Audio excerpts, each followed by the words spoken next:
Hello, I'm Jeffrey Ham, equity analyst for Briefing.com. Today is Thursday, March 20th. On Thursday, the stock market closed the shortened week on a high note.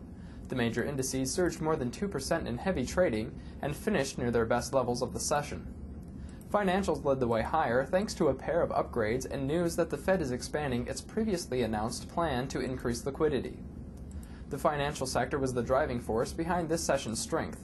It got off to a strong start after Fannie Mae and Freddie Mac were upgraded to outperform from market perform at Keefe, Bruyette & Woods.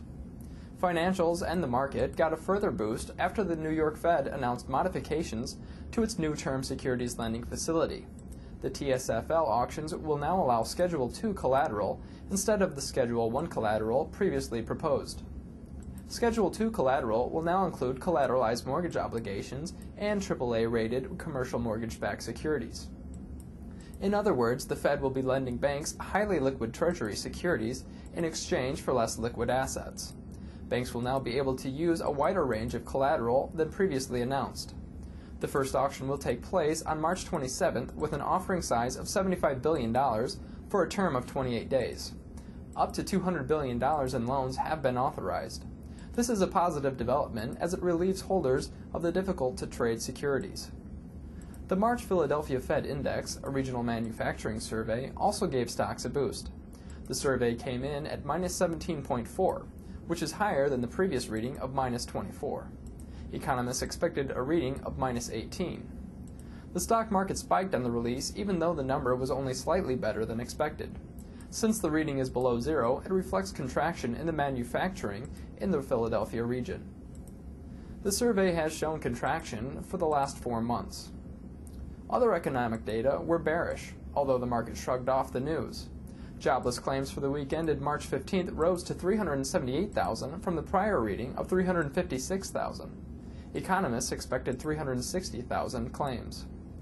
In a separate report, February leading indicators fell 0.3%, which was in line with expectations. The prior reading, however, was revised lower to minus 0.4% from minus 0.1%.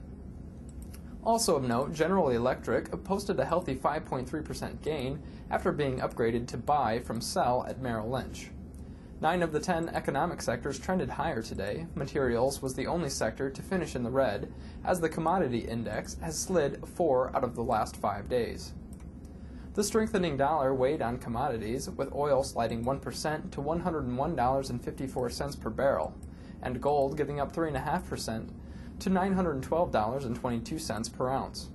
Gold is down 11.8% from its all-time high reached on Monday. For the week, the S&P advanced 3.2%, the Dow gained 2.2%, and the Nasdaq advanced 2.1%.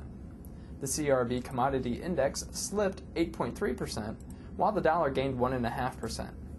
The stock and bond markets will be closed tomorrow in observance of Good Friday. Trading will resume on Monday. I'm Jeffrey Ham for Briefing.com. Thanks for listening and have a great weekend.